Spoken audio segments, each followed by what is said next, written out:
असं आहे की 7-8 दिवसापूर्वी जे आहे त्यांनी मला म्हटलं की तुम्ही राज्यसभेवर जायचं, तुम्ही आता जा राज्यसभेत. त्यावेळेला मला राज्यसभेवर जायचं होतं. कधी आधी अगोदर सातारला जी जागा दिली त्यावेळेला, तर त्यावेळेला का त्यांनी ती दिली नाही.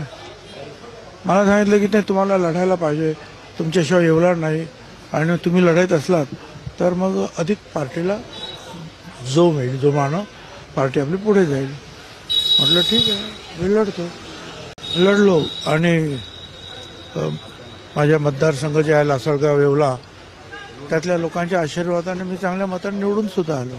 असं आहे ना, आता काय मत, मी त्यावेळेला त्यांना सांगितलं मला ताबडतोब का मी जाऊ शकत नाही. माझ्या मतदारसंघाच्या मतदारांबरोबर ती प्रतारणा ठरेल, त्यांचा तो विश्वासघात ठरेल. कारण राज्यसभेवर जायचं तर मला विधानसभेचा ताबडतोब राजीनामा द्यावा लागेल. तर ते माझ्या लोकांना काय दुःखदायक आहे. ते कदाचित रागवणार, पण निश्चितपणे मी त्यांच्याशी प्रतारणा करू शकत नाही. आणि ज्यांनी मला जेव्हा पण प्रेम दिलं त्या मतदारसंघामध्ये मी असं वागणार नाही. अजिबात नव्हतं. बरं, पण एक हेही सांगतो, त्यावेळेला सुद्धा मी ज्यावेळेला आंदोलन मी उभं केलं नाही, मी माझ्या ओबीसीच्या मागासवर्गीय संरक्षणासाठी मैदानात आलो घरदारं जाळायला लागल्यानंतर.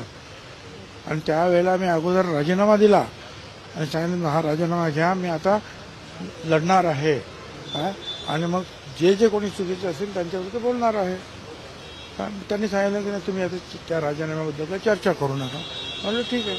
आणि मी तुम्ही पाहिलं की हाऊसमध्ये सुद्धा दोन्ही बाजूचे लोक माझ्या अंगावर येत असताना सुद्धा मी माझी बाजू ठणकावून कायद्याची जे काही जजमेंट्स आहेत ते घेऊन मांडली. आणि आपण पाहिलं की मी पूर्णपणे जे आहे त्या लढ्यात उतरलो. आता त्याच्यानंतर एक आहे की त्याचा फायदा नक्कीच जो आहे लाडकी बहीण आणि ओबीसी या घटकांचा फायदा महायुतीला एवढं मोठं यश मिळण्यामध्ये नक्की झालेला आहे असं लोकसुद्धा म्हणतात. आता विधानसभेत मी गेलो होतो, तिथे दोन्ही बाजूचे लोकसुद्धा तेच म्हणत होते. पण ठीक आहे, आता मला एक कसलं बक्षीस मिळालं तुम्ही विचारता, त्याच्यावर मी एकेका वाक्य उत्तर देतो. म्हटलं हो, बक्षीस मिळालं, मी काय सांगतो. आता बघू, जहाँ नहीं चाइना वहाँ नहीं